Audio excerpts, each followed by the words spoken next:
Olá! Vamos então ao nosso hiperboloide de duas folhas. No vídeo passado vimos o hiperboloide de uma folha. Agora vamos definir a equação do hiperboloide de duas folhas.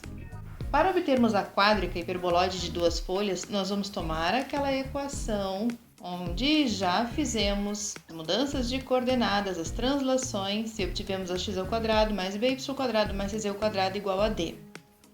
Ao dividirmos todos os termos por d, se obtivermos dois termos negativos e um termo positivo, a quádrica centrada originada será chamada de hiperboloide de duas folhas. Agora nós vamos ver que temos três possibilidades, permutando o sinal positivo do termo. Por exemplo, no primeiro caso nós temos a variável x ao quadrado sobre a ao quadrado como termo positivo. Então vamos gerar uma superfície conforme representada na figura abaixo. É uma superfície que vai se encontrar sobre o eixo x. No caso agora, a variável de termo positivo vai ser a que origina o eixo a qual a nossa superfície se desenvolve. Na segunda equação temos como termo positivo a variável y ao quadrado dividido por b ao quadrado. Portanto, o nosso hiperboloide de duas folhas se desenvolve sobre o eixo y.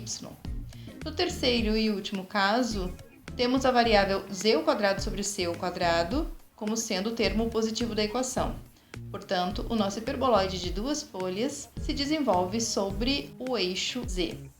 Em todos esses casos, estamos trabalhando com a quádrica com centro na origem. Como podemos ver, então, pelas equações nos termos positivos de cada uma das figuras, olhando da esquerda para a direita. O eixo x na primeira figura, o eixo y na segunda figura e o eixo z na terceira figura são os eixos sobre os quais as folhas da nossa quádrica centrada hiperboloide de duas folhas se desenvolve. Vamos ver na animação o comportamento de um hiperboloide de duas folhas que se encontra sobre o eixo y.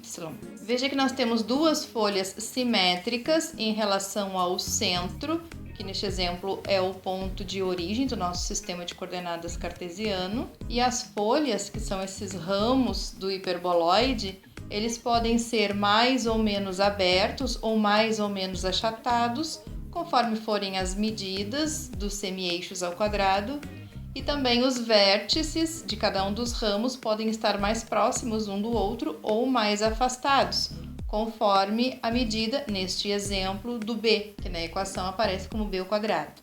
Aqui eu trouxe para vocês um exemplo de um hiperboloide de duas folhas de revolução. Nós temos um hiperboloide de revolução quando tomamos uma hipérbole e giramos em torno de um eixo fixo. Aqui nós podemos ver o hiperboloide de duas folhas intersectado pelos planos coordenados. E agora vamos analisar os traços gerados por essas interseções. Para fins de análise, nós vamos considerar a equação do hiperboloide de duas folhas que tem o termo positivo em y ao quadrado sobre b ao quadrado. É o hiperboloide que desenvolve seus ramos sobre o eixo y. Quando zeramos a variável z, ficamos com menos x ao quadrado sobre a ao quadrado mais y ao quadrado sobre b ao quadrado igual a 1. Esta é a equação de uma hipérbole sobre o plano x ou y. Como o termo y ao quadrado sobre b ao quadrado é o termo positivo, o seu eixo real está sobre o eixo y. Na animação, vocês podem verificar a hipérbole na curva azul. Se zerarmos a variável x, obteremos y ao quadrado sobre b ao quadrado menos e ao quadrado sobre c ao quadrado igual a 1. Novamente, temos uma hipérbole, agora no plano yoz, e eixo real sobre a variável positiva, que é o y. Veja na animação a curva em verde.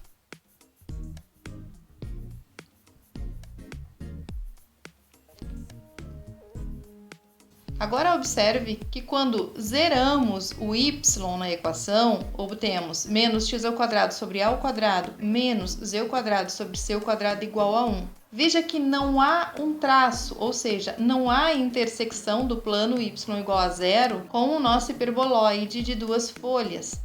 Veja na figura, o plano y igual a zero é o plano coordenado x ou z. Ele não intersecta o hiperboloide, porque há um espaço vazio entre os vértices dos dois ramos e em todo aquele espaço vazio não haverá intersecção.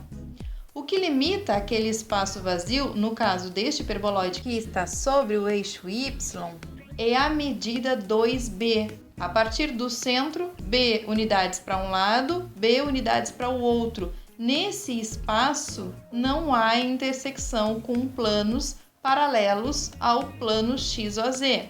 Mas note que, conforme tomemos planos paralelos ao plano y igual a zero, a partir do vértice do ramo haverá sim interseção, e essas interseções irão gerar elipses. Veja na animação em laranja as elipses geradas. Isso ocorre tanto para um ramo quanto para o outro. Neste exemplo, estou tomando planos do tipo y igual a b e y maior que b e y menor que o menos b.